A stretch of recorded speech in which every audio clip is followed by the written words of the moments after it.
Assalamualaikum warahmatullahi wabarakatuh.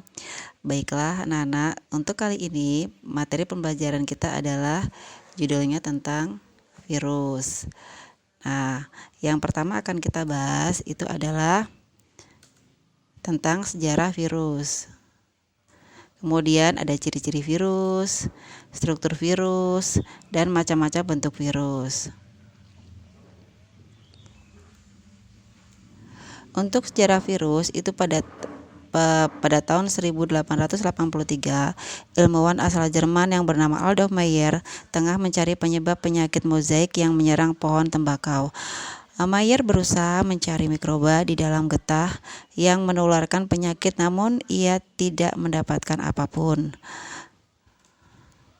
Setelah beberapa tahun, tepatnya pada 1892, Dmitri Inovatsky yang berasal dari Rusia menguji hipotesis Meyer dengan mengalirkan getah dari daun tembakau yang terinfeksi. Pada tahun 1897, Martius Benjering, seorang ahli botani dari Belanda, menemukan bahwa agen infeksi yang di dalam getah yang telah disaring dapat berkembang biak. Sebagai informasi, patogen merupakan sebutan lain untuk parasit yang menimbulkan penyakit pada inangnya.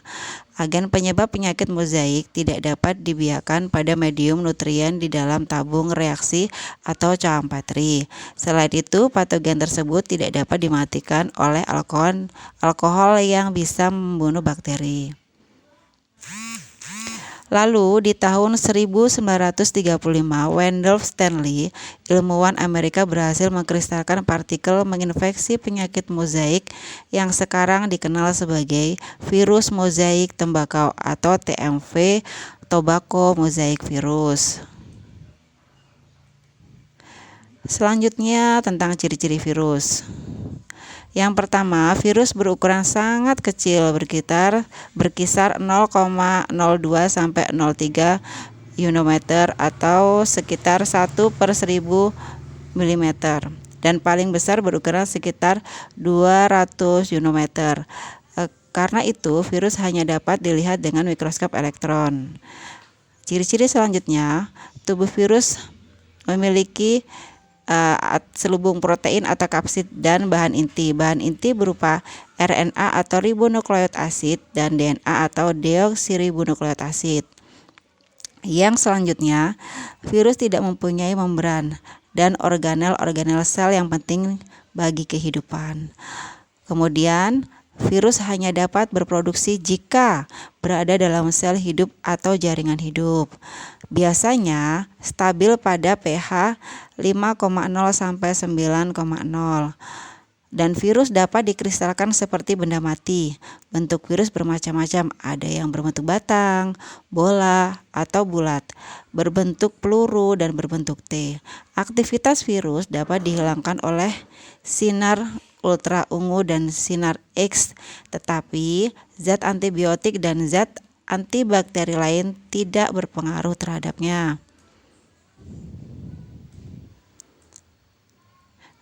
Kemudian kita membahas tentang struktur virus.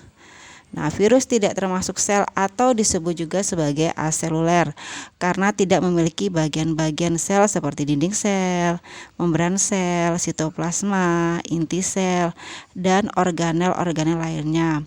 Partikel virus yang lengkap disebut virion. Secara umum, struktur virus diwakili oleh bakteriofag yang berbentuk seperti T. Nah, ini adalah struktur virus. Ada kepala, bagian kepala ada DNA, kapsid, leher, kemudian ada selubung ekor, serabut ekor, papan, dan jarum penusuk. Bagian kepala merupakan bagian dalam kepala virus berisi asam nukleat, sedangkan bagian luarnya diselubungi oleh kapsid. Kepala virus bakteriofag berbentuk pelihedral dengan jenis kelamin asam nukleot DNA. Pada bagian leher merupakan bagian yang menghubungkan kepala dan ekor. Leher juga menjadi saluran keluarnya asam nukleat menuju ekor. Bagian ekor merupakan bagian yang berfungsi untuk menempel pada sel inang. Ekor terdiri atas serabut ekor dan lempeng dasar. Serabut ekor berfungsi melekatkan diri pada sel inang. Sementara itu, lempeng dasar yang berisi jarum penusuk berfungsi untuk menginjeksikan DNA ke dalam sel inang. Nah, ini ada macam-macam bentuk virus. Virus memiliki bentuk yang bermacam-macam, seperti batang, bulat, oval, peluru, filamen atau bentuk benang, polihedral, dan seperti huruf T. Nah, ini gambarnya. Satu bentuk batang, misalnya contohnya itu ada TMV atau tobacco mosaic virus. Kemudian bentuk bulat misalnya virus di HIV. Kemudian bentuk filamen atau benang itu contohnya adalah virus bola. Bentuk polihedral misalnya adenovirus. Kemudian bentuk T misalnya bakteriofag. Terima kasih, mudah-mudahan bermanfaat.